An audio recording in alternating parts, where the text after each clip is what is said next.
తిరుపతిరావు గారు కూడా మనకు ఫోన్ లైన్లో అందుబాటులో ఉన్నారు. జాగృతి ఉపాధ్యాయ నేత ఆయన, ఉపాధ్యాయ విభాగంలో ఉన్నారు, జాగృతి ఉపాధ్యాయ విభాగం. తిరుపతిరావు గారు ఎలా చూస్తున్నారు ఈ విద్యా కమిషన్ నివేదికని? మీ యాంగిల్లో, మీ జాగృతి యాంగిల్ ఏంటి ఈ అంశంలో? నమస్తే అందరికీ. ఇప్పుడు మా మిత్రులు, మా సోదరులు హర్షవర్ధన్ రెడ్డి గారు, అదేవిధంగా రాజశేఖర్ గారు మాట్లాడడం జరిగింది. అయితే ఈ సందర్భంలో ఏంటంటే ఉపాధ్యాయుల యొక్క వేతనాలు ఎక్కువ ఉన్నాయి అనేటువంటి ఒక ప్రతిపాదన చేయడం జరిగింది అనేటువంటి ఒక చర్చ ఉపాధ్యాయ వర్గాల్లో చాలా జరుగుతున్నది వాస్తవానికి. అయితే ఇప్పుడు మనకు చాలా డిపార్ట్మెంట్లు ఉన్నాయి. అంటే ఉపాధ్యాయుల యొక్క వేతనాలు అనేది ఉద్యోగులకు సంబంధించినటువంటి అంశం.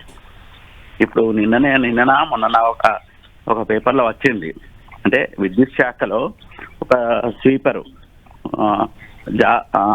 అనేది వాళ్ళ సాలరీ అనేది 2 లక్షలు దాటింది అనేది ఉన్నది. ఇలా 26 సంవత్సరాలు దాటిన తర్వాత నా జీతం ₹1,00,000 అయింది.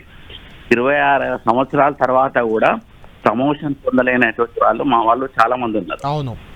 ఇవల్ల జీతాల గురించి అలా వ్యాఖ్యలు చేయడం అనేది కొంచెం విడ్డూరంగా అనిపించింది.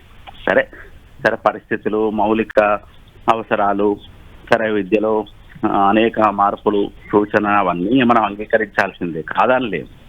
కానీ ఇలా అంటే ఒక ఉపాధ్యాయుడిగా నేను ప్రాథమిక పాఠశాలలో పనిచేసిన, ప్రాథమిక ఉన్నత పాఠశాలలో పనిచేసిన, హై స్కూల్లో పనిచేసిన, అన్నిటి పరిస్థితులపైన ఒక అవగాహన అయితే నాకుంది. మా మిత్రులకు కూడా అక్కడ ఇందాక మీకు మాట్లాడినటువంటి వాళ్ళకు కూడా అవగాహన ఉంది. కానీ దురదృష్టం ఏంటంటే ఇప్పుడు మన తెలంగాణ ఏర్పడినప్పుడు శ్రీకృష్ణ కమిటీ ఏర్పాటు చేసి వాళ్ళు ఒక రిపోర్ట్ ఇచ్చిండ్రు.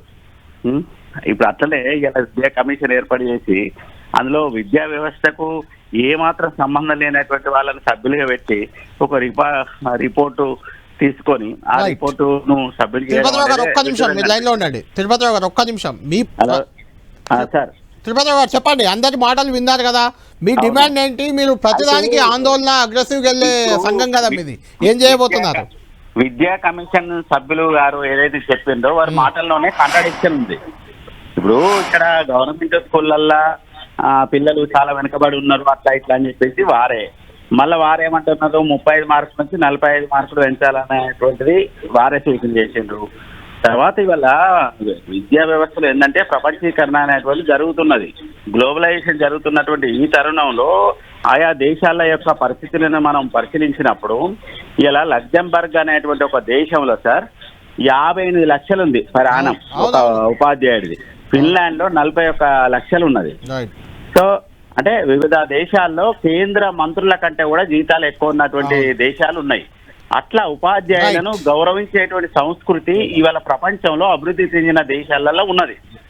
మరి ఇలా వీరేమో ఇంత బలహీనంగా, ఇంత లోపభూయిష్టంగా, ఇంత దారుణంగా ఒక కుచ్చిత భావాలతోని, ఒక ఉన్మాదంతో ఒక రిపోర్ట్ ఇచ్చిందనే తప్ప ఏం లేదండి.